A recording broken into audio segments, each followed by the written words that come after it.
Washer fluid warning systems are designed to alert drivers when fluid levels drop to critical levels, typically around 25 to 30% of reservoir capacity. These systems can also activate due to sensor malfunctions or electrical issues. Modern vehicles use three main types of sensors to monitor washer fluid levels. Float sensors use mechanical movement, capacitive sensors measure electrical properties of the fluid, and optical sensors use light-based detection.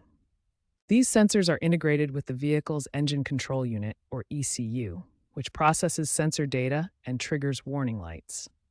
The ECU coordinates with multiple vehicle systems to provide accurate fluid level monitoring. Before attempting any reset procedures, perform these essential troubleshooting steps. First, verify the reservoir is adequately filled with proper washer fluid. Then inspect the sensor and wiring for damage or contamination. Pay special attention to electrical connections, as corrosion can cause false warning signals. Clean any corroded terminals and ensure all connections are secure before proceeding with reset methods. Advanced systems in 2024 and newer vehicles may require more specific procedures due to increased integration with vehicle computers. These systems often need precise timing and may have manufacturer-specific reset sequences. There are three proven methods to reset your washer fluid warning light without a diagnostic scanner. Each method has different success rates and works better for specific situations. Method 1 is the battery disconnect approach. This method works by clearing the vehicle's computer memory, forcing all systems to recalibrate when power is restored. Follow these 5 steps carefully. First, ensure the engine is completely off and keys are removed. Disconnect the negative battery terminal and wait 15 to 30 minutes. This allows all capacitors to discharge completely. After reconnecting the battery and starting the engine, the system needs 2 to 3 drive cycles to fully recalibrate. This method has a 72% success rate. Method 2 uses the ignition cycle reset technique.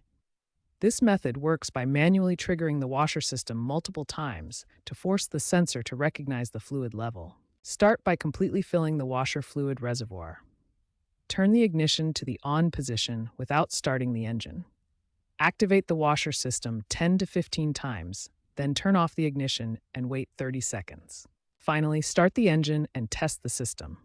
This method has a 68% success rate and works well when the sensor is functioning properly but needs recalibration.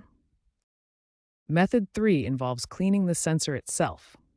This is the most effective approach when sensor contamination is causing false readings. Carefully remove the sensor from the reservoir and clean it thoroughly with isopropyl alcohol. Check all electrical connections for corrosion or damage.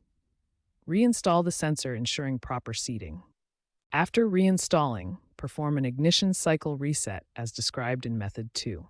This combined approach has the highest success rate at 81%. Keep these important factors in mind when attempting these reset methods. Success rates are declining in newer vehicles due to more complex integrated systems. Using multiple methods together can achieve an 89% success rate. If these DIY methods fail, professional diagnostic tools will be needed, typically costing $45 to $85.